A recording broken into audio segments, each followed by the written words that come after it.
ରାଧେ ରାଧେ ସାଙ୍ଗମାନେ। ବାଂଲାଦେଶରେ ଏବେ କ'ଣ ସବୁ ହେଉଛି ଆପଣମାନେ ଦେଖିପାରୁଥିବେ।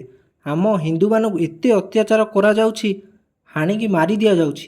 ବାଂଲାଦେଶରେ ଯେତିକି ହିନ୍ଦୁମାନେ ରହିଥିଲେ ସମସ୍ତେ କାମ କରିକି ପରିବାର ପେଟ ପୋଷିବାକୁ ଯାଇଥିଲେ। ହେଲେ ଏବେ ତାଙ୍କ ଅବସ୍ଥା ଏତେ ଖରାପ କି ସେମାନେ ଖାଇବାକୁ ପାଉନାହାନ୍ତି। ତାଙ୍କୁ ଯେମିତି ସେମାନେ ହାଣୁଛନ୍ତି ସେଇଟା କୁହନା। ସବୁବେଳେ ସମସ୍ତେ କହୁଥିଲେ ଇଏ ଆମ ଭାଇଚାରା। ଏବେ ସେଇ ଭାଇଚାରାକୁ ଦେଖ, ଆମ ହିନ୍ଦୁ ନାରୀମାନଙ୍କୁ ରେପ୍ କରି ଜାଳି ଦେଉଛନ୍ତି। ଆମ ହିନ୍ଦୁ ମନ୍ଦିରକୁ ଜାଳି ଦେଉଛନ୍ତି।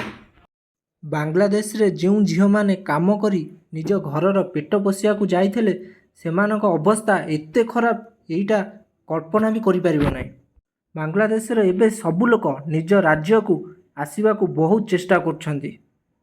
ବାଂଲାଦେଶରେ ଏବେ କିନ୍ତୁ ଗୋଟେ ଚିତ୍ର ଦେଖିବାକୁ ମିଳିଛି, ଯେଉଁଥିରେ ସବୁ ଦାଦନ ଖଟିବାକୁ ଯାଇଥିବା ଲୋକ ସବୁ ମିଶିକି ହାତ ଉପରକୁ ଟେକି ହରିନାମ ଜପୁଛନ୍ତି। ମହାଭାରତରେ ଦ୍ରୌପଦୀଙ୍କ ବସ୍ତ୍ରହରଣ ବେଳେ ବି ଠିକ୍ ଏହି ଦୃଶ୍ୟ ଦେଖିବାକୁ ମିଳିଥିଲା। ସମସ୍ତଙ୍କୁ ରକ୍ଷା କର ବୋଲି କହିଥିଲେ, ହେଲେ କେହି ରକ୍ଷା କରିପାରିଲେନି।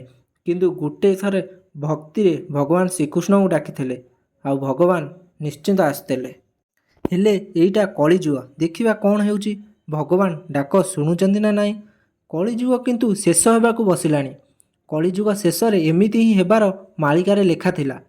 ଏହି ଦୁନିଆ ଆଉ ଅଳ୍ପ ଦିନର, ସେଥିପାଇଁ ଭଗବାନଙ୍କୁ ଡାକ, ସବୁ ସମୟରେ ଭଲରେ ହେଉ କି ଖରାପରେ।